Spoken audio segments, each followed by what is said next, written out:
Bismillahirrahmanirrahim. Assalamualaikum warahmatullahi wabarakatuh. Perkenalkan, nama saya Fadila Setiawan, asal Jagung, Surabaya, Komisariat Olahraga UNESA. Di sini izinkan saya untuk menyampaikan beberapa isi rangkuman terkait materi Ideopol Stratak dengan tema paradigma ideologi dunia dan kedudukan Pancasila sebagai pemersatu bangsa yang telah disampaikan oleh Kanda Lutfi C. Kurniawan. Untuk itu, sebagai kata pengantar, sebelum kita membahas lebih lanjut, kita akan membahas tentang apa sih itu Ideopol Stratak. Ideopol Stratak sendiri terbagi menjadi beberapa bagian, yaitu ideologi, strategi, taktik, politik, dan juga organisasi. Ya, untuk ideologi sendiri adalah suatu keyakinan ataupun suatu kepercayaan yang dianut dari suatu kelompok. Untuk politik adalah secara umum adalah suatu usaha bagaimana suatu kelompok itu untuk mencapai sebuah tujuan tertentu. Yang ketiga adalah strategi. Strategi adalah sebuah rencana yang menyeluruh dan juga terpadu yang menyajikan sebuah keunggulan. Seperti itu. Untuk taktis sendiri adalah sebuah metode bagaimana nantinya strategi itu dapat tercapai. Nah, hubungannya strategi dan taktik adalah ketika strategi yang telah disusun belum tercapai, masih ada beberapa taktik-taktik yang memang bisa menjadi sebuah opsi untuk menyelesaikan dan juga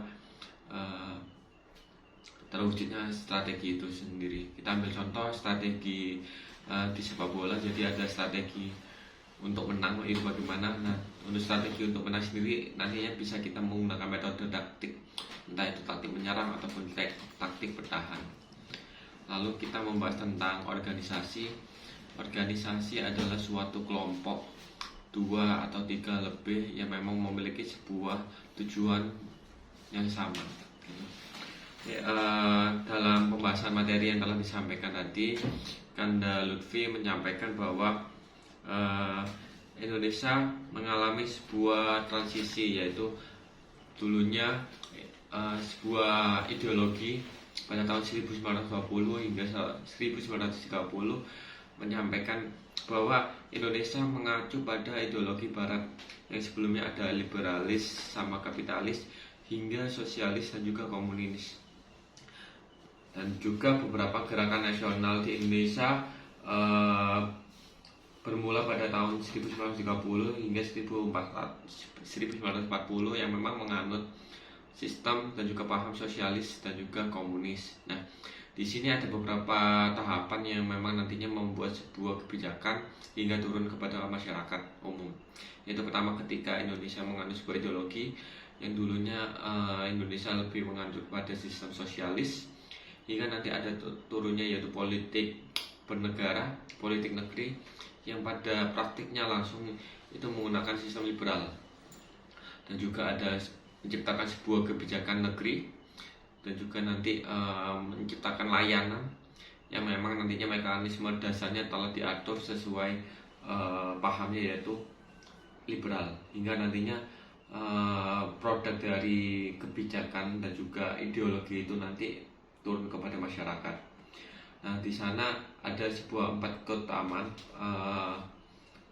kekuatan utama di dalam sebuah perubahan, yaitu pertama investasi, kedua industri, ketiga informasi, keempat individu.